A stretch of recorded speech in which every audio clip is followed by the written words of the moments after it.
Hello everybody and welcome to another episode of Making Your Magic.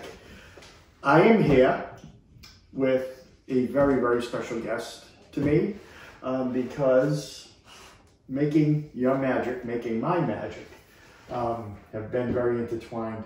My son Stephen.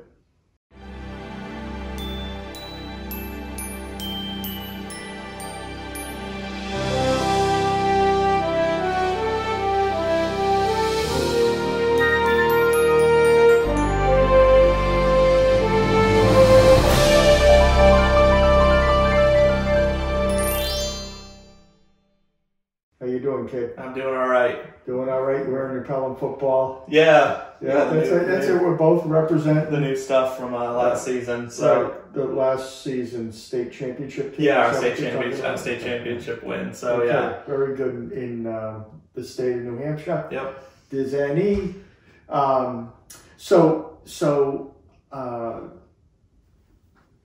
you know, it's funny how my whole Disney experience changed after you were born. It went from, you know, me and your mother discovering Disney and enjoying it as adults and a couple without children. And then, well, you know, I think almost as soon as you were born, we were thinking, what's it going to be like to go on this journey with this addition to our family? And it was, and you kind of made us a family, right? I mean, at that point, we're kind of husband and wife, but then it felt so much more like a family. So what are your earliest memories of Disney? My earliest memory of Disney is probably, it's funny, Ma referenced it in our last video, is the parade at Epcot. Yeah. The Tapestry of Dreams parade. Oh my God. Or Tapestry of Nations, right? That's what it's called. Yeah. And I remember like those big puppets, like those massive puppets. Right. And I think that was really my first Disney memory, was really doing that. And then you and I walking through, it was Dixie Landings at the time, and it's Port Orleans, Riverside now, and Coronado Springs. So, and I just remember Coronado Springs being so long. It was so big, especially like a little kid. It was like just this massive place. So I really, those are probably my first Disney memories. So for people that have a 27-year-old that remember the Tapestry of Nations, that was the parade where they went around. They had this spectacular music that's still on soundtracks that we own. Yeah. That we love, that we stop when we listen to when it's played at Epcot. They were praying it's going to be in the new Epcot show, that some of that music is going to be there. But it was so interactive to have something so enormous come down and touch your hand as gently as if they were right in front of you. Yeah. Just gently, but they were doing it from, you know, with this 50-foot puppet coming down, you know, puppet master coming down with such. It was just spectacular. And your eyes, you know, I wish, you know, one of the things I often wish is that Facebook would have been back around then, not for any other reason, but to have chronicled all of those memories. We got pictures and videos and stuff like that, and we go through those, but it'd be so neat to be able to just, find it. Back. Right. And it's a shame sometimes, like, technology just wasn't as advanced as it is today, you know what I mean? Like, even the video we have, it's hard to capture it as well as like today. Our phones, like, it's instant and it's high def. Right, and we have it on, you know, 8mm, well, whatever it was that has to be switched over, visualized and all that. But I can tell you where it does play, and it plays right here, and I can remember that as you know, you being just a little kid. And that was the wonder of it. And so many of the things in Disney World, and I say this to so many people like, well, you know, I don't know if my kid's going to like the ride. Forget about the rides when you're talking about 3-year-olds. Most 3-year-olds, they're not going to like the rides, right? I mean, I remember It's a Small World scared the hell out of you. Well, I still call it the Blue Roller Coaster because in my head that was exactly what it was. The TTA. The People Mover is the Blue Roller Coaster. And because to me that was a thrill. Like, I was little, so when it started picking up steam, it was like, this thing's falling. And then when it went into space, it's dark. Right. You know, it's scary. But so many of our Disney memories, it was, I mean, the first time on Pirates was awesome. First time, I remember the first time we went on Space Mountain together. Absolutely epic moment for a father and son. Your first roller coaster. It was a big deal. I probably remember Tower of Terror a little bit more because you like roller coasters. Love roller coasters. Do not love Tower of Terror. See, you're weird. I'm really worried about you because you're a little weird. You will go to Universal, you'll go on that thing that goes straight up and comes almost down backwards. Yeah. And that doesn't bother you. Yeah, not nearly as much as Tower. Honestly, the hardest part is going up. Once I get going, I'm good. That doesn't make sense. And the tick, tick, tick, tick, I think that's the scariest thing that anyone's ever invented in my life. But you've said out loud to adults that you're more afraid of Space Mountain than you are any of the roller coasters I've ever been on. On any of them. And you've been on the highest, fastest... Rock and Roll, Everest, Hulk, Ripcord Rock, it doesn't matter. To me, Space Mountain is the scariest. It's like that dark, I don't know, it's dark, I can't see what's going on. In my mind... If I was doing therapy with you right now, I'd say that you were traumatized. Your father put you on there too early. Yeah. And it may have... You know what, though? It's...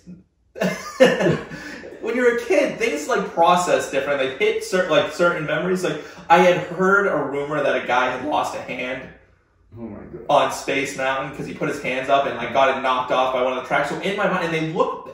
When you're on Space Mountain, those tracks do look close. You duck. Everyone does. You instinctively duck away. So in my head, I have my cart, and that's as much room as I got. So my hands, arms, feet, and legs are safely inside the vehicle at all times. Yeah. And in my head, I'm that warning is not just for fun. They mean it. They mean this is a matter of life and death. Yeah, why would they say it? They went through the whole process of having someone record that message. That can't be for nothing. If anybody knows of a support group or something like this, could you please just It'd be me and 3 other people on the planet. Well, who knows? How do you know there's not 700 kids running around, 950,000 kids that have been waiting for this kind of thing? Honestly, if I'm traumatized from anything that happened in our Disney trip, it's the Humunga Cowabunga incident. That is 100%. If I'm afraid of heights for any reason, it's probably that. So tell them what you did. I got to ask if this is poor parenting. So we went to Typhoon Lagoon. Yeah. And when you're a father, you're trying to not, I think mothers, I think one of the difference between mothers and fathers is a father is kind of focused on trying to raise you to be a man, right? To be able to take over a family and do all this kind of stuff. So in my mind I have to get this guy ready for life. So when those robbers break in and say, you either jump down this water slide or we're going to rob you. Something like that. So we're at Typhoon Lagoon. We're having a great day. It was awesome. I loved it. Awesome day. And I said to you, let's go on Humunga Cowabunga. And you were already suspicious of my motives because probably 2 years before that, I took you up on a slide at Dixie Landings, now Port Orleans Riverside, and the guy said you can't go together. And I said, well, you got to go by yourself, and I kind of pushed you. Kind of pushed me. I wouldn't have voluntarily done it. Well, yeah. So you're flying down there. Your mother's at the bottom of the slide. You didn't talk to me for the rest of the day. But it was your first water slide. It was important to me. But this was the first Humunga Cowabunga. It's one of those slides. It's a slide. Yeah, straight down. So I said to you, all we're going to do is we're going to just walk up there. We're going to look at it. We're going to walk back down. So I walk up. I say to the guy who's putting people on the slide, listen, tell my kid the only way down is by the slide. You can't go back down the stairs. It's against the rules. And the guy looks at me like, I don't want to do that. I mean, what's the matter? This is Disney World. What am I doing that for? And I said, would you mind just... So he very reluctantly, he said, I'll say it once. That's it. So you said, I don't want to go down the slide. I said, okay.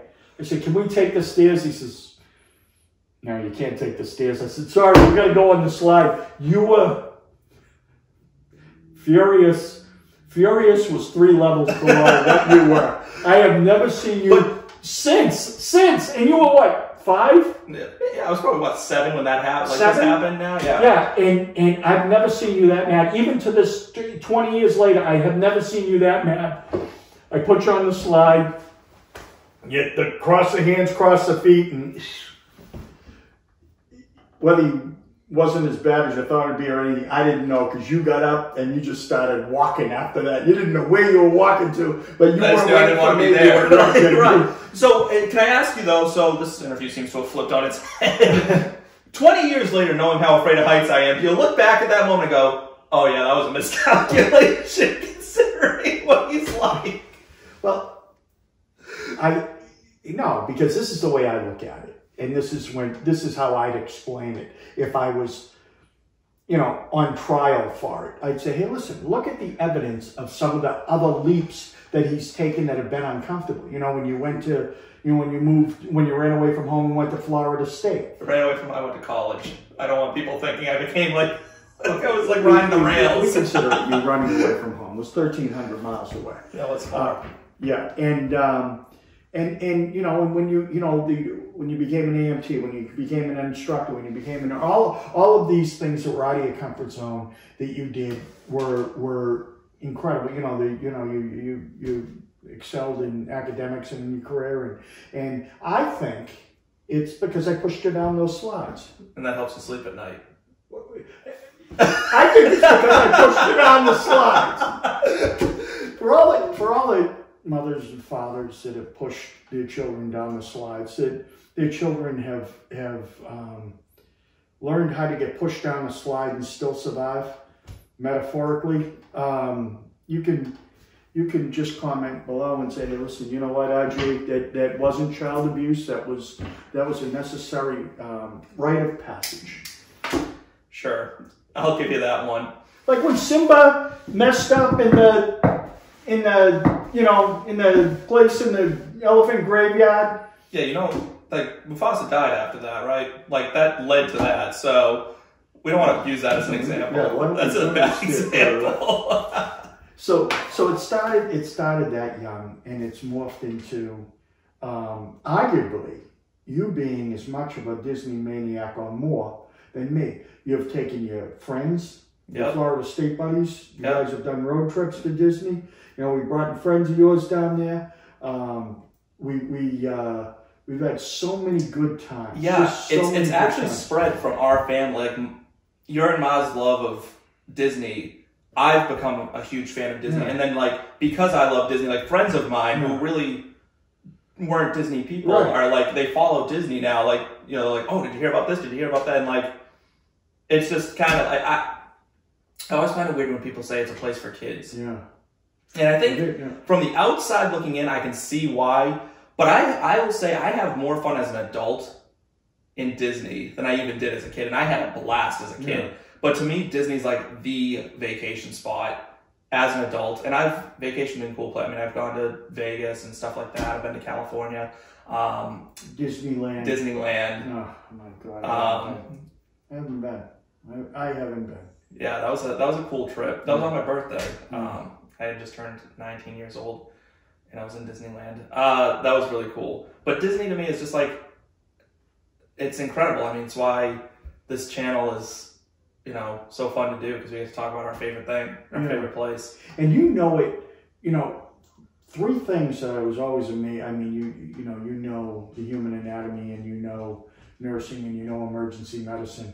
But you also, you know Disney the way you know the NFL, which you are a huge fan of. Yeah. And the way you know Major League Baseball, which you used to be a huge fan of. Now you're kind of not as huge of a fan. Lapsed fan on that. But those are kind of, when I think about the stuff that we've talked about over the years, when a father and son, when there seemed to be a little bit of distance, and sometimes you have to pull a relationship back together. One of the things that we always had was Disney. Yeah. So to me, and I hope to you too, it never seemed like we ever got too much space. Even as a teenager, I never felt like I went through that angsty, I'm sure I was angsty enough as a teenager, but it never felt like I didn't want to hang out with, and like even our Disney trips, I never went through that phase where I didn't want to go. Yeah. Like no matter what, I was always like, that was something I'm like, I want to go to Disney. Like, when are we going back? And like, I was always excited to go.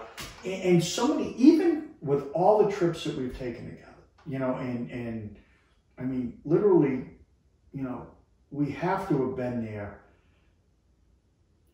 I don't know how many days, but I bet altogether it's approaching, you know, 40 trips or 60 trips at 5 days of trip. I mean, you're approaching like a year inside Disney in your life, in your 27 years of life, which is really kind of wild. Well, think we used to take, you know, a couple weeks. Yeah, when you were a little kid, I'll tell you what, I was saying on Making Magic with your mother, we shouldn't have. I mean, there were some times. I mean, we were counting change coming home, trying to fill up the tank. No, but I think New Jersey. Honestly, those trips down there, like, I mean, you and I know we went through the whole class. Like, as a little kid, what you're exposed to is what just like imprints on. And like, honestly, I think Disney is just something that like I'm ready. You know, I want to bring my family down there and stuff like that. Like, it's just part of my life. Like, where it's not like. It's almost, it really is like people say it's like a second home. Like truly, it feels like I'm just going home. Yeah, it does. In a lot of ways. Yeah. So I love Disney in a way that like, it's hard to put into words to people who don't love Disney like that. And for people that are wondering, you know, geez, I'm not a big ride person. We have days where we don't go on a ride. Well, we had that Epcot day. We go to a park. We had that Epcot day. We didn't do anything. We just walked around and figured out who owned what. Yeah. Yeah. We went around. It was so cool for real Disney, hardcore Disney people. For a lot of people, you think we're maniacs. But we went. You might be, but we went to every single restaurant, every single kiosk, every single place that served food or drink, and we found out, is it Disney run? Is it a third party run? And it was something I wanted to know. Yeah. I wanted to know. And there's so much more I want to know. Like if they ever said to me, hey, listen, we're going to sit you down and we're going to tell you how the economics of this works, because I'm fascinated, as you know, by the economics of how that works. You know, for them to give up the space in Mexico where they know they're going to sell 80 trillion margaritas, why? Why wouldn't they? Probably the most common question you ask is pretty much, what's the rent? What's the rent? What's the rent? And what's the rental agreement? Is it a split profit thing? And what's the profit splitting at that point, right? And that's something we are always trying to figure out. Because I can't imagine it's 50-50. That would just... Not of the profits. It's not, I don't think it's going to be 50-50. But I can't imagine, like, you know, there's some things they have to have in Epcot that may not generate a lot of money, but they need to have them. Right? Because, you know, they're trying to create a feeling. So the margarita stand at Mexico is obviously going to do much, much bigger business than, say, the store at Morocco, where, you know, you're going to get some traffic, but it's kind of back in the pavilion. You almost have to go to find it. And, you know, it's just that how many more people are more inclined to buy a margarita than they are, something, a lamp from Morocco. So those two things, even though Disney is now taking over the Moroccan pavilion post-pandemic because of, you know, some economics and the previous landlords of that, the previous renters of that had to vacate. But, you know, I think there's got to be a different agreement. They can't say, hey, listen, we charge $80,000 a square foot. Or whatever it is, you know, over the course of a year. I think it has to be, well, you know, it has to be based on sales. Something has to be based on sales. And we'll probably never be privy to that information, but... Well, Chapek, what do you think? Can you just throw a dime right in the comments, right down below. Please? Someone. Maybe Iceland? Maybe someone knows. Iceland, you think, I mean, he's not part of this anymore. Right, he probably, you know, and yet he hasn't spilled the beans on anything, so... Right, you know, like... Yeah, I don't know. I think Disney's really just a place that I love going and I'll always love going to. And we got things we haven't done yet. Right. And that feels like the case every time I go. I'm like, there's something new I have to do. There's some golf courses There's golf courses I haven't gotten on. Yeah. And there's things opening that, like, Ma and I were talking about in the last video, and I briefly touched on it, was the Guardians of the Galaxy coaster. Now, anyone who knows me knows I'm a movie fanatic. I love the movies. You may have a problem. But more specifically, I love the Marvel movies. Right. Like, love them. I watched every movie. When I was sick with COVID, I sat in my house and I watched them. I've looked up in chronological order how you should actually watch them. And I did that. And that's how I passed my time in quarantine. Huh. And I had already seen all of them multiple times. Wow. But I love the Marvel movies. And did the order make a little more sense when you... Yeah, the more you watch it, the more you get to know stuff. And then, right. So, I mean, this stuff that Disney's doing. So when they throw that roller coaster together, you probably are going to want to go to Disney California Adventure, right? I have to go to California Adventure now. Like, see that campus? Now that they've done the Avengers campus, How about international? I have a desire to, because I want to travel international anyway. Yeah. But that's a totally different thing. Like, I want to go to Disneyland Paris and stuff. But my desire to travel international is more of a love of history. And like, Disney would be a nice stop on the way. But you'd like to... There's other places. There's other things I want to see, but I do need to see those, because as a Disney fan, how can I... Right, How can I not? I mean, from there anyway, I might as well get a pit stop. That's a bucket that I don't know if I'll ever get to, but it's a bucket that I would love to get to. I would love to, I've never had a strong yearning to go to Europe, but I if I did, I would love to go see that and see what it looks like on another continent.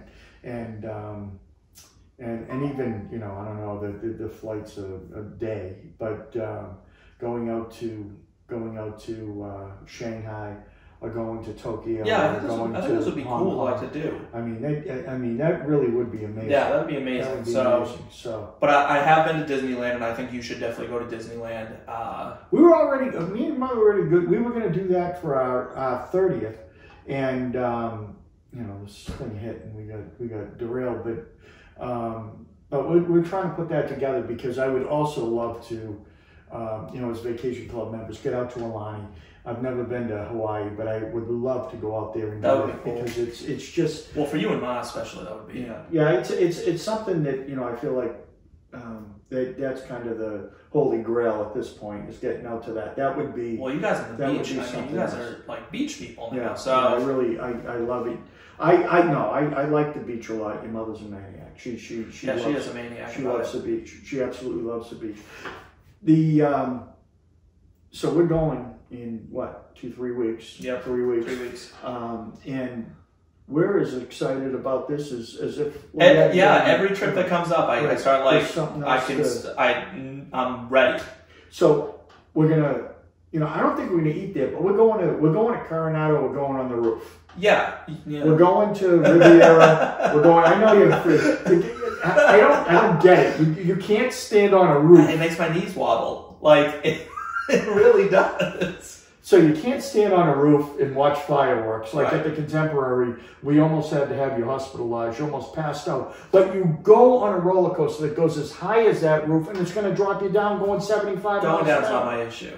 Well, the building's not going down. And if it goes down, you got bigger problems than, I don't know. I can't explain it. Listen, we're going to the Riviera. We're going on the roof. Listen, I haven't stopped. This is pushing them down the side. I've gone on all the roofs. I do it. I keep doing it to myself. I keep stepping out there and thinking, maybe this time I won't feel thingy. But and things are getting better. Things are starting to open up. Some of the hotels have announced that they're opening up, so that's exciting. Which is a huge plus, and as obviously vaccine rollouts and stuff happen, we should be. Lion King show's coming back. Can't wait for that. Time for us. Can't wait for that. So this had a beginning with you as a baby. We got through your teen years with this. We got through your college years with this. We got through your young professional years. And that's where we are kind of right now, and God willing, this journey's going to continue. Yeah, I'm in my late 20s now, just in my late 20s, just about now. So, it was when you were just a little boy, 3 years old. I used to hold your hand, and we'd walk. And we always made time for just me and you, where we would go out and your mother would want to sit by the pool or something like that. And we'd just go and we'd explore, and we call it exploring. Let's go explore. And we go look around the hotel or a park or whatever it happened to be. And, you know, now you're 27 years old, and we're making plans to go explore. And it's every trip we do that. And I mean, it's like a staple of my trips. I mean, that's what I like to do. So, not bad. It's not bad. Not bad. So, guys, okay. Thank you, Gussie. I appreciate it. His name's Steven, but I call him Gus, and I'm the only one. But it's a Disney thing. When he was a little kid, I used to rock him and sing the Gaston song. And instead of Gaston, I used to say my Gus, and so you became Gus to me. And so that's how much, you know, Disney has kind of been involved in our life. So thank you so much for this. Thank you for 27 years, for making me a father, and for the you know, all the memories we're going to make in the future. It's going to be fun. Yeah. Thank you all for watching this. If you have any comments or concerns, or if this is a like experience, we'd love to hear from you. And as always, be you, and have a great day.